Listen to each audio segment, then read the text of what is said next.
السلام عليكم ورحمة الله تعالى وبركاته. إخواني وأخواتي، أهلا وسهلا بكم، تحياتي للجميع. كلكم يعلم أن هناك زيارة لرئيس الجمهورية عبد المجيد تبون إلى روسيا بدعوة من رئيس الدب الروسي بو تبون. على بالي هناك من يتذكر الفيديو اللي كنت عملته لكم باسم بو تبون منذ أشهر عديدة، التي ستكون إن شاء الله زيارة في القمة، يعني زيارة في القمة فعلا، يعني لأنه أكثرية الأعين منصبة نحو هذه الزيارة. سوف تكون إن شاء الله زيارة مهمة جدا للجزائر، على الأقل لشكر روسيا في دعمها الالتحاق الجزائر بمنظمة بريكس. طبعا وكلكم يعلم ما هي العلاقة بين الجزائر وروسيا. الكثير من الدول الغربية وحتى الشرقية يحز روسيا على علاقتها مع الجزائر. طبعا في السياسة الدولية تعتبر الجزائر هي سيف في أهم منطقة استراتيجية للعالم. ثانيا، لا توجد دولة في العالم تستطيع تمد الجزائر بما مدت روسيا، يعني روسيا مدت الجزائر الكثير، وهذا ما تعجز عليه الكثير من الدول. لا تستطيع التنازل مثل ما تنازلت روسيا عن تاجها، لأنه الدب الروسي بو تبون يعرف مع من يتعامل. إنه يتعامل مع الجزائر الصراحة، الشرف، والكلمة الغالية والقوية جدا عبر العالم ومعروفة لدى العالم. يعني لو تسأل الدب الروسي بوتين من أحب البلاد لك، سوف يرد بدون تردد الجزائر، لأنه يعلم قمة الضغوط التي تعرضت لها الجزائر من أجل اتباع بقية دول العالم، ولكن الجزائر تمشي براسها. ثالثا، كل التهديدات التي صرح بها بعض النواب الأمريكان وبعض الرؤساء ضد الجزائر كلها محطوطة في الليست نتاع روسيا، ولهذا خزائن روسيا مفتوحة أمام الجزائر مما تريد بما تريد، والفهم يفهم. المهم روسيا راهي على قدم وساق تحضيرات لزيارة زعيم الدول العربية وإفريقيا الرئيس عبد المجيد تبون إلى روسيا. فهمتم الآن لماذا الجزائر سعت ودارت كل ما يلزم لاحتضان وإنجاح القمة العربية، ولهذا سوف يستقبل الرئيس عبد المجيد تبون كزعيم لإفريقيا والدول العربية بدون منازع. وأحسن من يمثل هذه المنطقة العربية وإفريقيا، لا يوجد من يمثلها أكثر من عبد المجيد تبون والجزائر بالذات.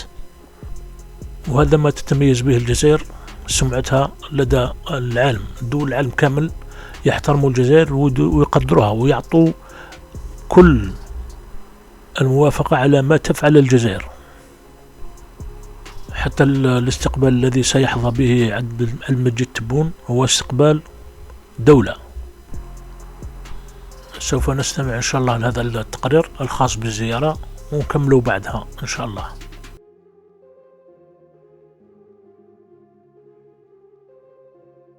زيارة هامة لرئيس الجمهورية إلى روسيا. 1.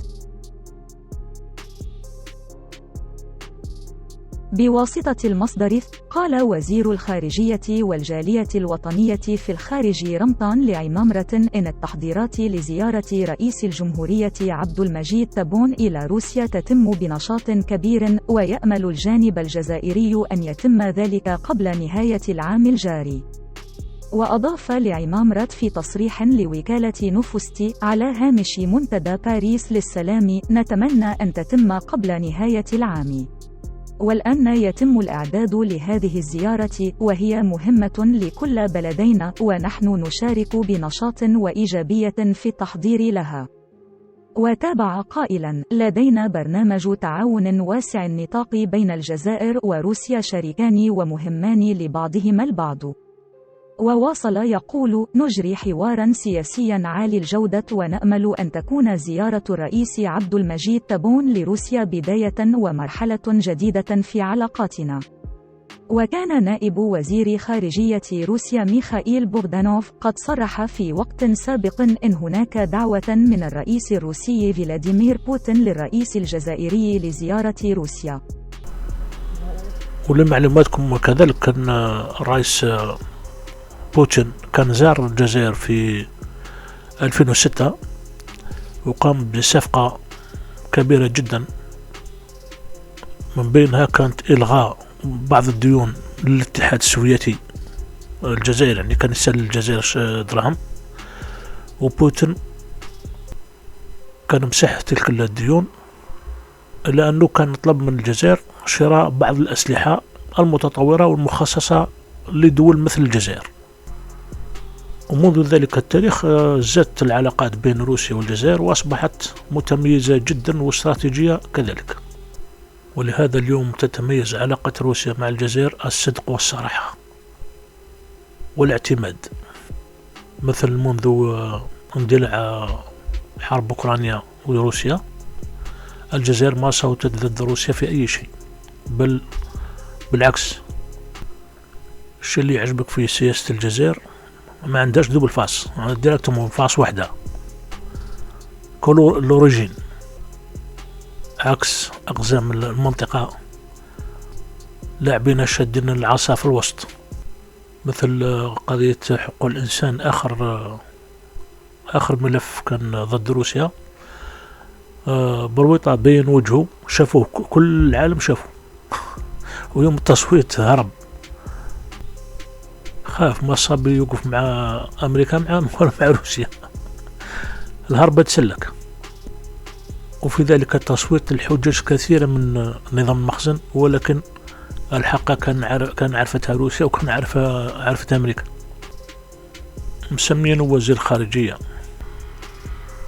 عكس الثعلب العمامرة. شوف هذه الصفقات غير اليوم، يعني خدام وراجل تاع الصح، وفود من أمريكا، وفود من أوروبا، وفود من أفريقيا.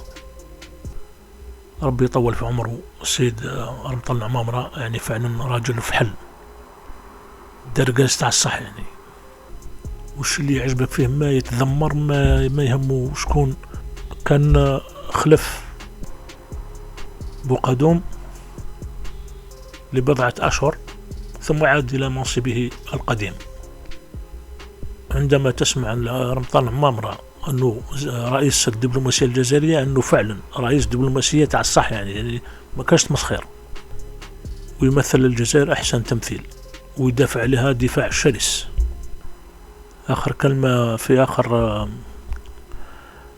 اللقاء الأخير تاع القمة العربية، قال البرويطي روح على منتجك.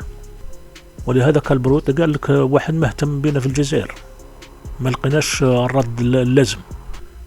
وعلى واش الرد لزيارة سيدهم المقدس. حتى كلمة سيدهم هذه ما عندناش نعرفوا شكون هو سيدهم، اسكو الطفل الصغير أو السكرجي الكبير. شوف لدى الدول المحترمة أنه تحذر لزيارة عبد المجيد تبون مثلا روسيا منذ زمن، وستستمر هذه التحذيرات إلى اليوم الموعود. وزيارة متفق عليها منذ أشهر طويلة، عكس الكذاب هذا قال لك طلبت من بعض الدول العربية تحضر للقمة، وما حضروش. يعني حتى من يدعي أنه أصدقاء لهم ما قيموه، ما سمعوا به. ونجاح القمة العربية، هذا الاجتماع اللي تشاهدوا فيه العمامرة مع بعض الوفود في أوروبا، هي نتيجة القمة العربية وفوائد القمة العربية. تحيا الجزائر وتحيا الدبلوماسية الجزائرية، وعاش زعيم الأمة العربية والأفريقية الرئيس عبد المجيد تبون. الشعب الجزائري في الشارع راه يدعو لي عهدة ثانية، وصراحة قال والله العظيم مع أنه عبد المجيد تبون يستاهل عهدة ثانية، وحتى لو كان يستمر بهذه السياسة وهذه العقلية اللي راه يمشي بها اليوم والله يستاهل حتى العهدة الثالثة، يعني بصراحة يعني. لأنه الشعب يعتبر عبد المجيد تبون أول رئيس بعد الرؤساء التاريخيين، أول رئيس يقوم بسياسة تم الجزائر داخليا وخارجيا، يعني سياسة في الداخل وسياسة في الخارج. والحق لا ننكر ما قدمه السابقين، يعني فعلا يعني ربي يرحم اللي مات منهم وربي يطول في عمر اللي مازال عايش فيهم. بخصوص السياسة الداخلية اليوم الحمد لله ما كانش السلعة خاصة في الجزائر، كل شيء موجود، واللي جابت أمه يخبي السلعة ويحتكرها. بالمناسبة نحيي جميع الإخوة نعم الجنود والضباط المرابطين على الحدود. أصبحت الجزائر محصنة تحصين قوي جدا من حيث تهريب السلع، أصبحت تقريبا نادرة إلا بعض المناطق في الجنوب. حتى المخدرات التي كانت تجد سهولة الدخول على التراب يعني عبر الحدود، اليوم الحمد لله تقريبا انتهت إلا عبر الشواطئ هذه اللي مازالت، وجاري تدميرها إن شاء الله بإذن الله. وصعوبتها بسبب طول الساحل اللي هو 1600 كيلومتر، صعب جدا أنه تسيطر عليها كاملة. إن شاء الله يتم القضاء على جميع المنافذ بإذن الله. وآخرا أقول لكم السلام عليكم ورحمة الله تعالى وبركاته، تحياتي للجميع ونهاركم سعيد ومبارك إن شاء الله.